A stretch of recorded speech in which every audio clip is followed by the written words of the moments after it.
Welcome to Business Spotlight, where we share insights, reflections, and pearls of wisdom from local business owners. My name is Kerry James. I'm a business coach and facilitator. Today on the Spotlight, we have CEO of Circular Refining, Mr. Mark Shaw. Good morning and welcome to Business Spotlight, Mark. Hey, good morning, Kerry, and thank you for inviting me on. You're very, very welcome. So, Circular Refining, a intriguing name. Give us a little bit of the history. How long have you been involved in the business, please, and what do you specialise in? So we formed in July 2022, and what we specialise in is creating renewable energy products which are fully circular in their production methods and promote net zero values. So we focus on the production of hydrogen and ammonia in green methods, which means they're fully sustainable and they have no impact on the environment when being created, and also in their sort of carbon emissions related to scope 1, 2, and 3. So it's completely good for the planet. Long term, it's a replacement for fossil fuels in their specific industries. So is this a consultancy giving advice to technical processes, or tell me a little bit more about how you operate, Mark? So we have a dedicated team of feasibility researchers, and what we do is we look at the technologies that are ready to deploy immediately. We then look at the market validity of those technologies, and then what we do is we create business models and then engage with partners to create special purpose vehicles and joint ventures to support regional and developing economies in making that fuel transition. Okay, so give us a little bit of what might be a typical project or a typical client stroke partner, Mark? So we mostly work with regional development agencies who are trying to tackle their net zero goals and targets. So people like Greater Manchester, North Wales, small sovereign islands such as the Isle of Man, Guernsey and Jersey. What we do is we say, what are your targets and how can we accelerate those? And what we do is we try to work within their current regulation and legislation, so that they don't have to go through lengthy consultation processes to change. What we do is we accelerate their transition to net zero. And so who would be your kind of key contacts in those types of organizations then, Mark? We normally start with landowners because our model suits a CapEx over OpEx investment model. And then what we do is we try to find landowners that have got experience in working with planning teams. And then what we do is we kind of then expand on what they already have good knowledge of to kind of accelerate our project timescales. So what we do is, as a consultancy, we can accelerate regional organizations' net zero targets by working with the people who have the most knowledge in that field to kind of work through very complex planning regulations as quickly as possible. Okay, and what's the most exciting project you're working on at the moment, would you say, then, Mark? Tell us a little bit about that. Well, we're working on currently trying to find a solution for retrofitting the existing fueling station infrastructure in the UK. So people don't like change. So what we're trying to do is trying to make the transition to hydrogen cars and lorries and electric cars and lorries as easy as possible by only changing what they do at the pump. So people will transition to new cars like they already do. And what they'll do is, instead of putting petrol and diesel into their vehicles, they'll just be putting either electric at home or at a charging point, or hydrogen at a petrol station, as they already do with petrol and diesel. And what is your specific contribution there? Is it a consultancy to the big oil and petrol companies, or so we're working with technology and IP creators to develop the technology which will supersede the existing petrol and diesel pumping at petrol stations.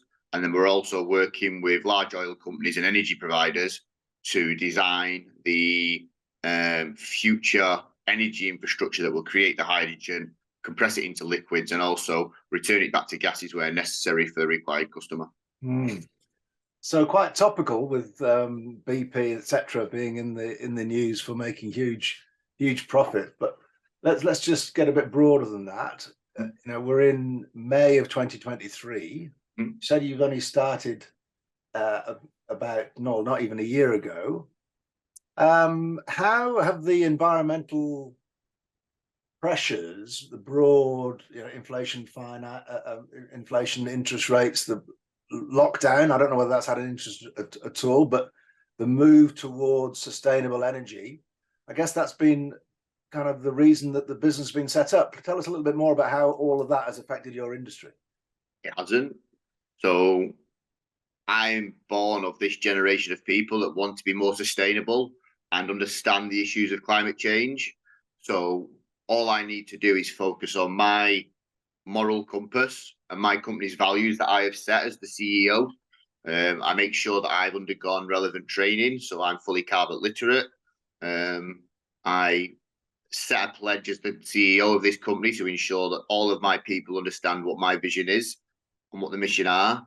And when we select advisory board directors and people that come into the business, they understand what my moral compass looks like and what the company's values are, and they make their own conscious choice. I don't force people into anything. As a micro SME, our remuneration structure is very simple, and therefore the people that come into the business understand the risks and rewards, and therefore they engage at a level that they choose to engage rather than being forced into making decision on so-called like social economic pressures of how much they think they should be earning. They're doing it for the right reason rather than chasing money. Okay, but how keen are companies like BP to adjust their infrastructure so that people can get access to electric and or hydrogen as opposed to fossil fuels? BP are probably one of the more receptive. So in Manchester, where I live, a lot of their franchisees in petrol stations have started moving towards EV charges on the forecourts. We've spoken to representatives at BP, and they're transitioning their production infrastructure away from offshore oil and gas into offshore wind. So therefore, they can create the electricity which their forecourts will be using. Shell have taken a bit of a different approach. So they've returned to the UK market with a separate organisation called Shell Energy, and they will be then selling energy to the grid. So that's their transition. I've not really done much research on what they're doing about changing stuff at the pump. But like I say, our company is in consultation and IP creation discussions to create the technology which will switch overall petrol stations from petrol and diesel to hydrogen. So okay, it's just about putting your map out, showing everyone the map at the right time, engaging with people at the right time, and then they either choose to come with you or risk being left behind. okay. So I'm guessing it's a relatively involved and complicated sell, if you like, Mark, with lots of people, lots of views from different perspectives, technical, financial, etc. What would you say are the main challenges to your business today? So as a micro SME in very early stages, it's probably raising initial investment so that you've got the resources to fuel the sort of desire of the company's goals and missions. But we've got a very strong advisory board, and by choosing the right advisory board and their skill sets and ensuring they've got very determined roles, then it makes it quite easy.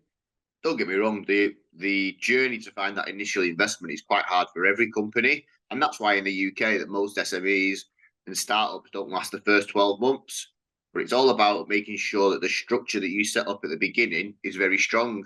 So traditionally, a startup will have 3 starting founders, an ideas man, an operations man, and a funding man.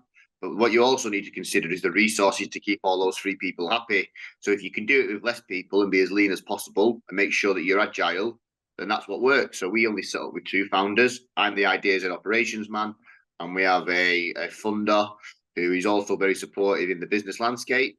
And then from that, we then decided to build a support structure of advisory board directors, and that's made up of a accountant / finance finder, operations and market analyst. And we also, the co-founder is very strong in property and planning regulation. So he makes up the 3rd person. And then we also attached to the finance and investment finder and the operations and market analyst, we have working between them a researcher who doesn't sit on the advisory board, but is very good at finding information about investors, following market trends, and just generally supporting the business in a sort of research and administration sort of role. Okay.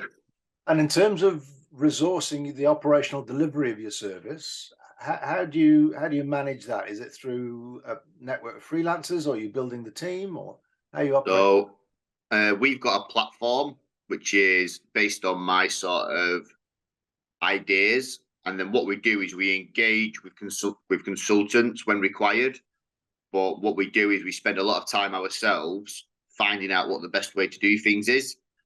We operate a rule of three when we tender out for consulting. So we always have a very competitive landscape before we have to spend any money. And any work that we can do in-house, we try to do ourselves, which kind of retains money within the business. Okay. So what about aspirations moving on to the future then, Mark? What sort of size and shape do you foresee the business to be in 4 or 5 years' time, let's say? So our long-term goal is to create a PLC structure. So we at Circular Refining will be the holding company, the PLC, and then underneath this holding company there'll be a number of subsidiaries, either in hydrogen ammonia production, hydrogen ammonia distribution, and then that's probably where we'll probably peter out, because underneath supply, production, supply and distribution, we don't plan to own many petrol stations. We will sell our product and the equipment to transition those petrol stations and fuel stations into the market, because petrol stations and diesel stations are where they are because that's the best place for them. They're a long-standing convenience business. Mm-hmm. So to disrupt that market would mean spending a lot of time trying to talk BP, Shell, Tesco, Sainsbury's out of selling their forecourts. It will be easier to kind of say, well, here's the technology you need to keep on making money. Lease it from us and we'll provide you with the fuel. Right. Okay. So in relation to, so were you a business owner before this business then, Mark? So I have been self-employed and owned my own business previously. I was an operations manager for a large chain of public houses. I've worked in the construction sector. So I have a very broad knowledge of how systems work, both in planning and regulation, construction, operations of supply and logistics when I used to work for the pub company. Previous to that, I studied geochemistry at the University of Manchester.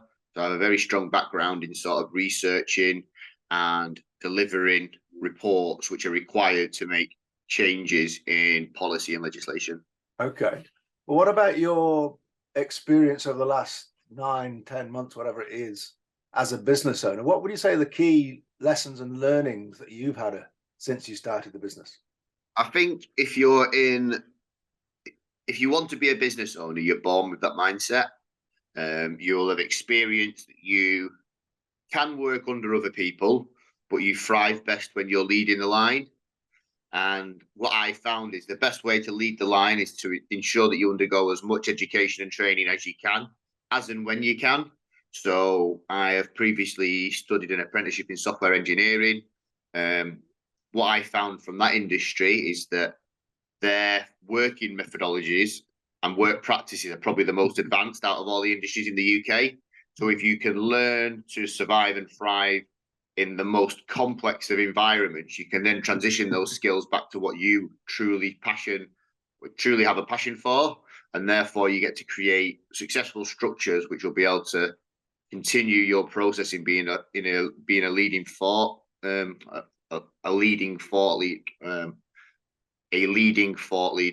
Mm-hmm. That makes sense. And what about your comment about business owners being born, I think is what you said? Correct. Yeah, you're either born with that mindset, and that mindset is then fostered by your upbringing. So I came from a very working class background. I saw my parents struggle under employers for a long time. I found that my father found his most success when he was a contractor, and he kind of dictated his own sort of work pattern. And I found that my mother, who was in constant full-time employment, struggled.